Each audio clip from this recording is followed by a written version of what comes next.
Internet, and welcome back to another episode of Meet La Prensa. Viewer, if you like what you see here, be sure to like, subscribe, and share. It really helps the channel grow.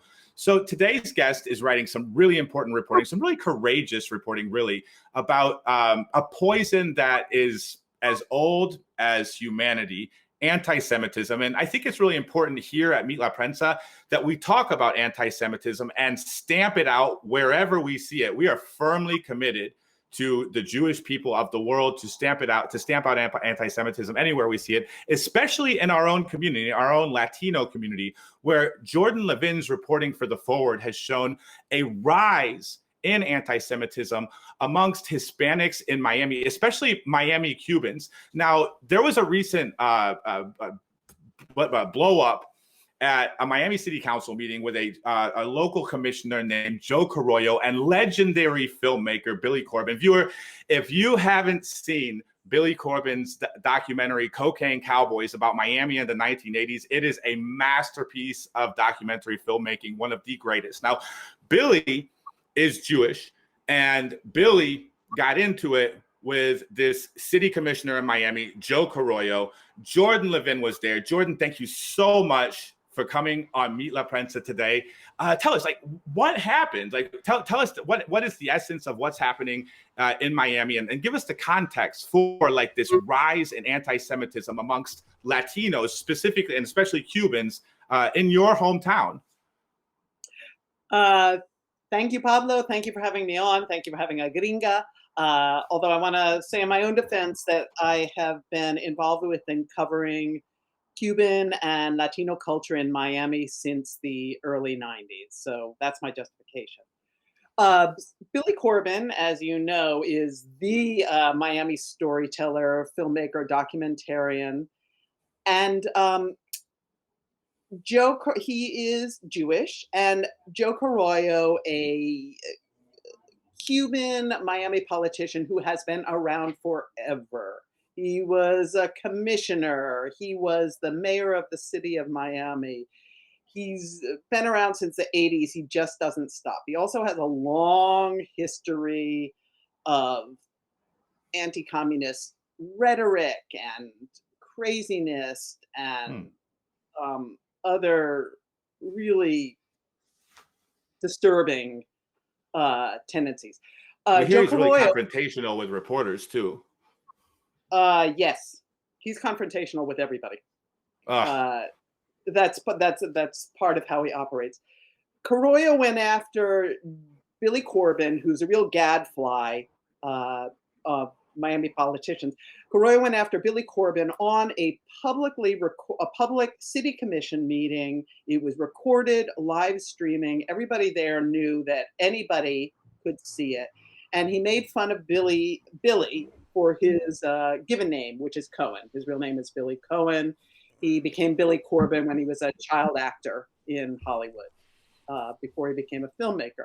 He's never hid the fact that he's Jewish or that his real name is Cohen. It's just not, Pitbull doesn't call himself by his real name. Rick Ross doesn't call himself by his real name. So Carollo was making fun of Billy. He was calling him Little Billy Cohen. We're going to have Little Billy Cohen time at every city commission meeting. He's ashamed of his name. He's ashamed of being Jewish. This is on a live meeting. And the other commissioners, nobody called them out on it. They literally snickered. They were laughing. I don't think any of them. Billy is always calling them out on Twitter and social media. I don't think they like him. So at a following city commission meeting, Billy showed up, and he and Carollo got into a shouting match, again, at a publicly recorded meeting. And it was astonishing. The people there were literally, their jaws were dropping open. And I went into Carollo's office afterwards to get a comment from him. I'd been trying to get a comment for several days for the story I was doing for The Forward. And Carollo, whom I dealt with when I was a reporter at the Herald and whom I interviewed a number of times over Cuban issues at the time, Carollo told me, "I'm not going to talk to The Forward. It's a socialist newspaper." Socialist? And that, yeah. That seems strange. it completely took me aback. And in addition to the fact that I couldn't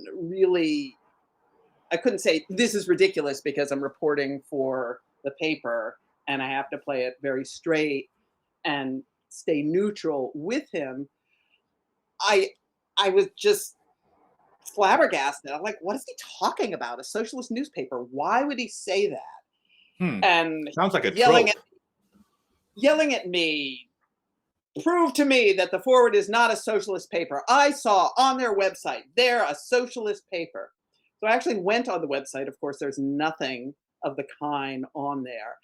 And I couldn't get it out of my mind. And then the next thing that came up a few weeks later in March, around the time of Passover, around the time of Holocaust Remembrance Day, this anti-Semitic graffiti started popping up all over Miami.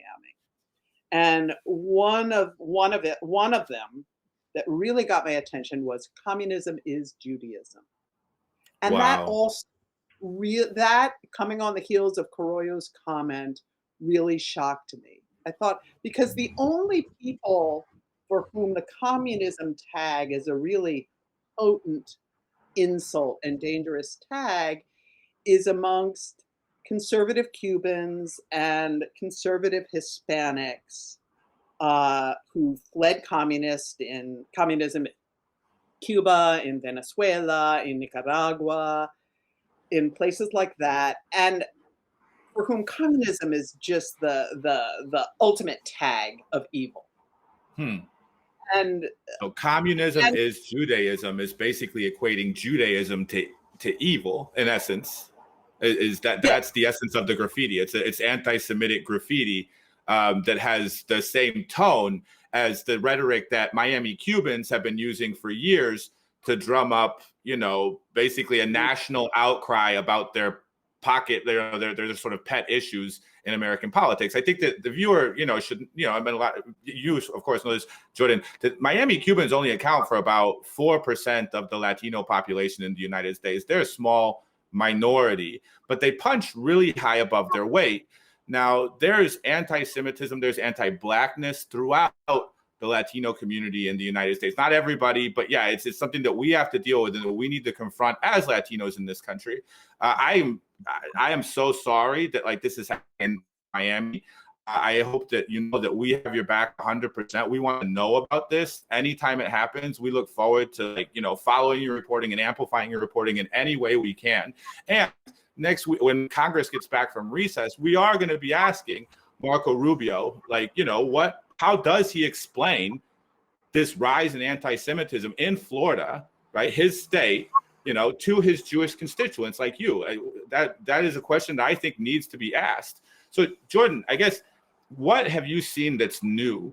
Basically, you've been in Miami for a long time. You've been a reporter in Miami for a long time. I'm sure you've seen a lot of anti-Semitism in your day within this Miami Cuban community. But are you seeing a pendulum that's swinging backward from is it cyclical, or is this something new? Is this something that's really kind of like on the rise as the data would suggest? this is something, again, what caught my attention was that this was something new, that this was something I hadn't experienced or seen in my decades at this point of living in Miami, being really involved in the community and covering the community. And I think what happened was that as Cubans and Hispanics, Republican Cubans and Hispanics in Miami allied themselves with the Trump campaign and with the way the Trump campaign transformed the Republican Party, that it encouraged the tendency. We know that under Trump, they encouraged anti-Semitism, they encouraged white supremacy, they encouraged neo-Nazis, and what they did was they drove the narrative in Miami that Democrats are socialists. Democrats are socialists. It's the worst thing you can say in Miami. A lot of Republican Hispanic leaders, Republican Cuban leaders adopted that, latched onto that, and Jews became swept up under this socialism tag, just like Black Lives Matter and Antifa, and then Jews. They were all portrayed or being seen as part of this nefarious socialist, anti-American, democratic force that was going to take over the country. And that that force, the Trump campaign pushed the pendulum amongst the, again, I want to be clear that this is the conservative, the Republican, the really dedicatedly anti-socialist side of the Hispanic community here to an extreme that I'd never seen before. Just like we saw in the rest of the country, right? With all these supreme and, conspiracy theories and white supremacy taking over in this country the way we'd never seen before. So it happened here in miniature in the Hispanic community here. And I think that push reinforced trends that had already been happening here, right? There's a tendency towards anti-Semitism amongst some Hispanics. There are not a lot of Jews in Latin America. Latin America is a predominantly Catholic and evangelical place. There's, I talked to numerous Cubans. Most of my reporting for this anti-Semitism story was with Cubans, and they all described, they were unabashed about, there's anti-Semitism in my community, there's anti-Semitism in the history of my culture. But everybody said, I haven't heard anybody expressing this the way I've heard it recently for decades. Again, people were saying things they just wouldn't say out loud before. Right. And if I can tick off some of these things that I discovered after Carollo's remark propelled me to report this. So Radio Marti, which is the federal government funded broadcaster of anti-communist messaging to Cuba, which is funded, used hundreds of millions of dollars in federal funding over the years, and reaches almost nobody on the island. And in 2018, published a multi-part report on George Soros and what an evil force he was, literally blaming him for the 2008 financial crisis and supporting, Cuban propaganda in Latin America, all this insanity. And at the time, the man who was running it was Tomás Regalado, who is the former City of Miami mayor, former City of Miami commissioner, a long-time Miami Cuban politician who'd been very successful and very prominent for decades. And so a few people were fired, but clearly the leadership of Radio Marti thought it was okay to run this junk. Last year, and the Nuevo Herald published a paid insert called Libre, which is this hyper right-wing anti-communist rag published by a guy named Demetrio Perez, another former City of Miami commissioner, former school board member. This is a guy, here's some crazy Miami craziness for you. When Scarface was being filmed, he wanted to keep them from filming unless Brian De Palma promised to make the Scarface character a communist agent. What? Yes, this is why the Because Miami hashtag, because this stuff happens that just makes you go, what? It just seems inexplicable. I mean, on Miami Beach, weren't there once signs that said something like, no Blacks, no Jews, no dogs allowed in some of these institutions on Miami Beach has a history of, I'll get to that. Miami Beach has a terrible history of segregation and discrimination against Blacks and Jews. Don't forget that Miami, before it became this international and predominantly Hispanic city, was the Deep South. May have had the Fontainebleau, it may have had been, vacation, but it was the Deep South. It was a deeply racist and segregated place. So Libre, this 40-page insert that was running every single Friday in El Nuevo Herald and online in elnuevoherald.com, and I had these outrageous editorials that compared Black Lives Matter. They said Black Lives Matter was worse than the Nazis because all the Nazis did. And this is a Latino publication. This is a Cuban publication, and the guy who wrote this was a Cuban author and journalist.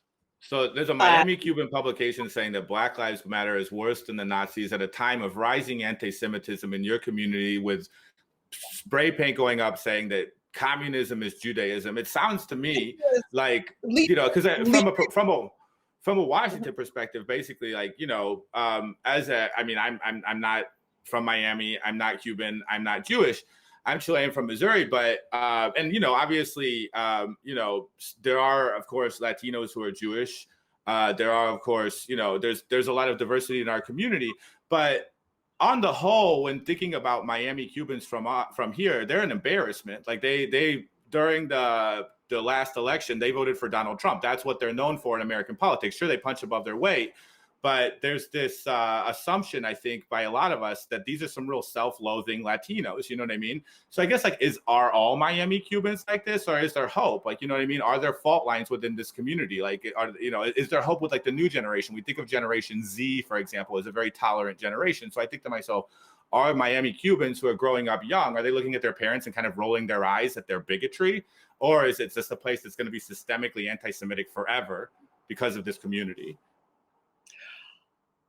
I don't know. I've seen Miami go through extremes. And I don't want to, especially as an Anglo and a Jewish person, I don't want to go on a Cuban bashing thing here. Sure. I want to give, I always, and I need to respect, and I think we all need to respect people who fled trauma, right? To lose your country, to be forced out of your country by politics or repression is a terrible thing. And I think it's a trauma that only those who go through it can understand. And I think that's true for Venezuelans. I think that's true for Nicaraguans. And I think that's true for Cubans. It's certainly true for Chileans. Like, as a Chilean, we didn't flee socialism. We flew a dictator that was installed by the United States that murdered our socialist president.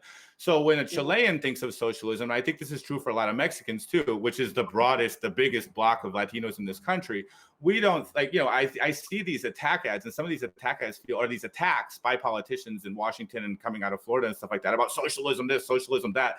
As a Chilean, it's like, okay, socialism, whatever. You know what I mean? Like, we don't think of it the same way that these Miami Cubans think of it. And I know that, like, solidarity with people who do flee trauma, but it seems to me like the people who fled trauma are now supporting the policies of President Trump that are clamping down on the people trying to flee the same trauma out of Cuba. Like, if you are somebody who hates the Cuban communism, the Cuban socialist government, or whatever they call it, like, and you want to come to the United States, it's Miami Cubans who are making it, sounds to me like, anyways, Miami Cubans who are making it harder to go. Like, you think of Marco Rubio, like, what is his position really at the end of the day? Is it about the Cuban people, like his ancestors, where they came from? Or is it about Marco Rubio trying to score cheap political points? Like, because the cheapest political point that politicians can score, and this has been the truth since, like,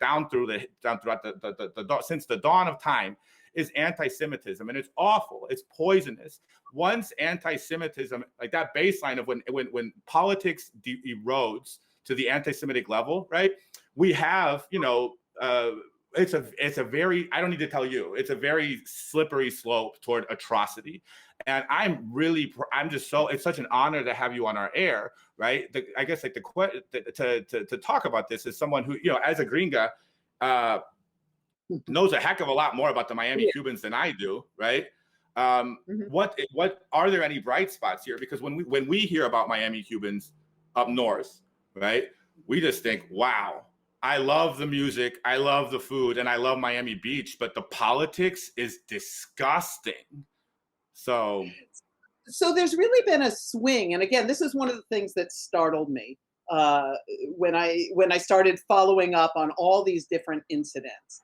Is how much this swing towards this anti-Semitism had become almost a casual or an assumed part of rhetoric, right-wing Republican rhetoric in Spanish amongst right-wing Hispanic political circles and chats. It just all became mixed up together in this vague anti-leftist, anti-socialist tide that swept through Miami. And I think it shocked a lot of people here. And I think it shocked Democrats. I think Democrats were really slow to recognize that this Democrats are socialism tag was really taking off and was really dangerous and effective. I didn't think it would catch on. I was wrong. There's a huge amount of disinformation on Spanish language radio, which seems to operate completely under the radar of the FCC. So it's also created, one of the heartbreaking things about this is that it has created a divide in a community that tends to be divided, right? We have all these immigrants from all these different countries. We have Black people, we have Jews. So there's a tendency towards balkanization, and a younger generation of Cubans is really just shocked and traumatized by what's happened. I have heard so many stories from Cuban friends about these divides that have opened up, among their families, arguments with their parents and aunts and uncles and cousins. Progressive Cubans, there were progressive Cuban groups that campaigned hard in 2020. There was a group called Cubano por Biden that was led by young Cubans. They told me stories. They kept on trying to tell us, this is not us. This is not who we are. We fled a dictatorship. We shouldn't be buying into a new dictator. There's Michel Hausman. He's a Venezuelan Jew. He got into trouble. He had a theater company in Caracas that became like they challenged Chavez, and his company suffered because of it. They were tear gassed, and their orchestra refused to play when they did Fiddler on the Roof, and he eventually felt he had to leave. He started a theater company here, and his fellow Venezuelans loved him. He was successful in Caracas. He was sort of a champion of anti-Chavism. But he's very liberal, he's very progressive, and he, challenged issues of race, and he used his theater marquee to make fun of Trump. And the Jewish Venezuelan community here kind of turned against him. He was even a Biden surrogate.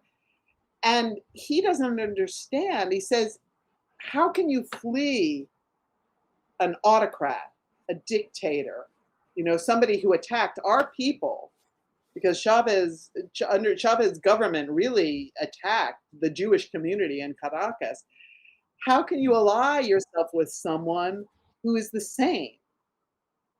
So the pendulum has swung very far to the right here.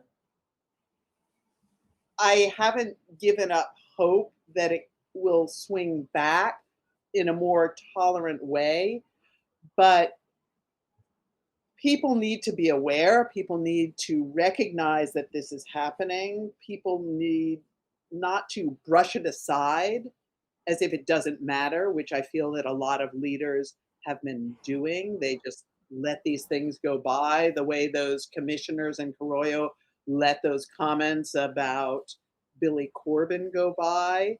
They let this stuff go by on the radio and the disinformation. They let it Jordan, I gotta say, let me just say that not a single elected leader said anything about the anti-Semitic graffiti. And it was all over Miami. And this is a city with a significant Jewish population, a significant Jewish history. The mayor of Miami-Dade County is Jewish. The mayor of the city of Miami Beach is Jewish, and yet not one leader said anything about this graffiti, even when the guy Wow. was arrested. I don't Well, understand. And if you don't, I think if you don't challenge that, highlight that, and say it's not okay, people will think it's okay. well, Senator Rubio, when you see this interview, we're going to be asking you about the graffiti too for my reporting in Latino Rebels when you get back from the recess a week from now. So, Jordan, I Mhm. am heartened at least that it sounds like there is a silver lining to the story and that the young generation is arguing with their parents. How can, what is missing in the political structure? Is it just time and seniority? Like, how can this younger generation be empowered to I mean, I don't know if anti-Semitism can be overturned per se, but to maybe change some hearts and minds, or at least take over the power structure that is so toxically anti-Semitic right now, led by these Miami Cubans on the far right wing of the Republican Party. You know, like, I mean, I think that I hope, you know, I hope that the future isn't just another repetition of the past. How do we stop the pendulum from swinging like back against the Jewish citizens of Miami? I think it's a matter of connection and education and understanding. Some of this is fed by Miami being a closed circle. People are always, people make fun of Miami Cubans. Oh, you think you're white? Wait, well, you're white in Miami. Wait till you leave. So, Right. Exactly. These Trump people don't like them. You take a Miami Cuban and you put them in the middle of like Trump, like actual Trump country, like in the middle of America. They're as unwelcome as I am. Like, honestly, it's like the white supremacist tendencies of some Latinos, I hope and pray, is not a bellwether, because immigrant group after immigrant group to this country has been sort of white on arrival, right? And they've been played against, in my opinion, the black population time and time again. And my thought has been all along that hopefully with hope, like that the Latino population can do things differently. What's happening in Miami is extremely disturbing, and the outsized political punching power of the Miami Cubans and the national political scene being contingent, sort of like, not just, you know, that they're very organized and well funded, but also that they are in a swing state. You're in a very important swing state that decides presidential elections. You know, my hope is that regardless of the party affiliation, anti-Semitism is rejected. You know, and that anti-Semitic clowns like this Joe Arroyo get Carol, called out by the Joe Carollo, sorry, gets called out by the party. I hope Billy keeps taking it to him. I cannot wait to see this HBO documentary. This is going to be amazing, and have you back on to talk about it, because this is a really important topic, and this is something that we're going to be digging in on a lot. Anti-Semitism in the Latino community has to be stamped out anywhere we see it. Has to be called out anywhere we see it, starting with this Joe Carollo. So thank you for elevating this story. Thank you for bringing it to our attention, Jordan Levin. Let me ask you, like, if this is a question we ask all first-time guests.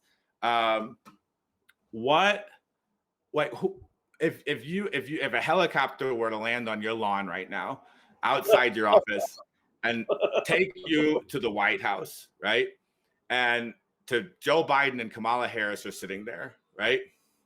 What's your question for them? Like, what would your question? What would your follow-up question about, like, you know, sort of what is the national question when it comes to anti-Semitism in this country, which, like anti-Asian hate crimes, like anti-Latino hate crimes, and like the murder of unarmed black men, has been on the rise and continues to be on the rise. There's so much bigotry. There's so much bigoted baggage that has come with the rise of the America First Trump movement, right?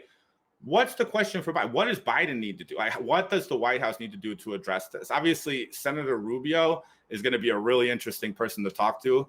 But, you know, everybody's kind of wondering what is Joe Biden's position going to be in the state and with the people, right, that didn't support him during the election, right? Latinos in Florida.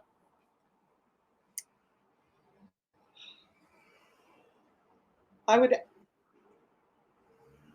how do you show Latinos in Florida and in Miami in particular that Jews are the same as they are? That Jews are people who've been discriminated against, that Jews are people who've had historic trauma, that Jews, like Latinos, are threatened by nationalism and authoritarianism and white supremacy. And we're all in this together. We're all Americans. Right. Jews are Americans, immigrants are Americans, Latinos are Americans. We're all Americans. We all belong here. And we all need to treat each other with love and fairness. And that's all. And you need to say these things out loud, because if you don't, the people who will say the racist crap will be the ones that get hurt. And if you keep repeating the racist and the anti-Semitic and the bigoted crap, people think it's okay to say it. So I think at this point, we need to keep saying that it's not okay, keep pointing out that it's happening, and keep pointing out that it's wrong. And that's why I think this story matters in whatever small way, is to connect the dots for people and say, look, this is happening more and more. It shouldn't be. We need to pay attention. We need to call it out, and we need to stop it. Right. Jordan Levin, thank you so much for joining Meet La Prensa. Come back soon. Let us know anytime you're writing a story. We want to hold our own. We want to hold Latinos accountable. We know that not all Cubans are anti-Semites, and we know that there is hope for the future. There's a lot of hope in the youth, and hopefully people like this Joe Carollo will be voted out and replaced with people who do show you the love and respect that you deserve, that you and all of the Jewish citizens, not just of Miami, but of the world, deserve as the world's most resilient tribe. We are so honored to have you on our air as our first Jewish-American guest on Meet La Prensa. Thank you again. Viewer, if you like what you see here, please like and subscribe. That's a wrap.